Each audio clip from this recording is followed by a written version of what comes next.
Hoje iremos explorar uma das histórias mais intrigantes e debatidas da Bíblia, Sodoma e Gomorra.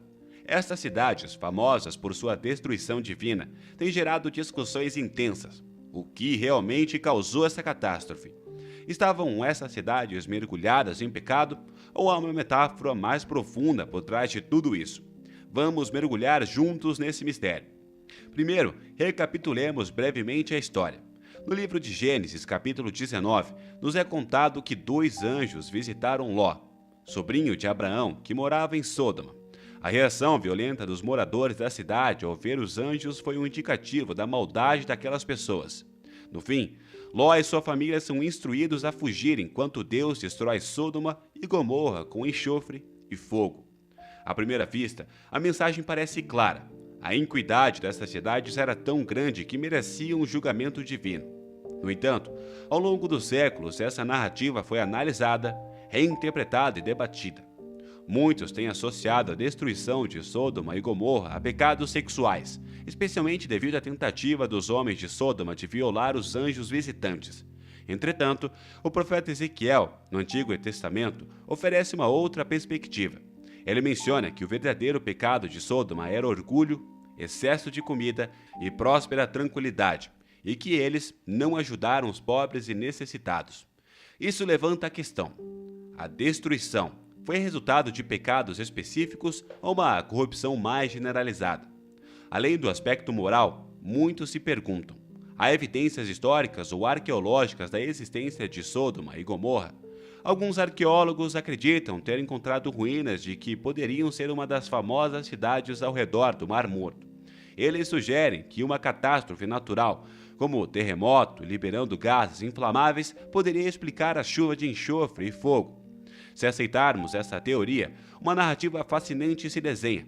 Uma história de uma cidade real, com pessoas reais, atingida por um desastre real, que mais tarde foi interpretado como um ato divino devido à imoralidade percebida daquelas pessoas. Entretanto, e se a história for, em sua essência, uma metáfora, ao longo da história, diversas culturas utilizaram histórias catastróficas para transmitir lições morais. O dilúvio de Noé é um exemplo.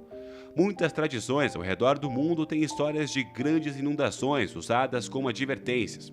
Sodoma e Gomorra poderiam ser uma metáfora sobre os perigos do comportamento imoral e da desconexão com os valores divinos. Por outro lado, algumas interpretações modernas sugerem que Sodoma e Gomorra são um lembrete da importância da hospitalidade. No contexto cultural da época, receber bem um visitante era uma obrigação sagrada. A hostilidade dos habitantes de Sodoma aos visitantes celestiais seria, assim, um grave desrespeito a essa norma. O debate sobre Sodoma e Gomorra também nos leva a refletir sobre como abordamos as Escrituras. Para alguns, a Bíblia é literal, enquanto para outras é repleta de simbolismos e metáforas que devem ser interpretadas à luz da cultura e do contexto. Independentemente da interpretação, o legado de Sodoma e Gomorra permanece como um poderoso lembrete das consequências da maldade e da importância de viver de acordo com os princípios elevados. Hoje, ao refletirmos sobre essas histórias, somos convidados a questionar: como estamos vivendo nossos valores?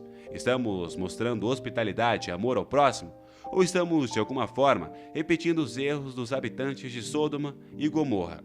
Seja um conto de advertência, uma metáfora profunda ou uma combinação de ambos, Sodoma e Gomorra nos desafiam a olhar para dentro, a refletir sobre nossas ações e a aspirar a uma vida de maior integridade e compaixão.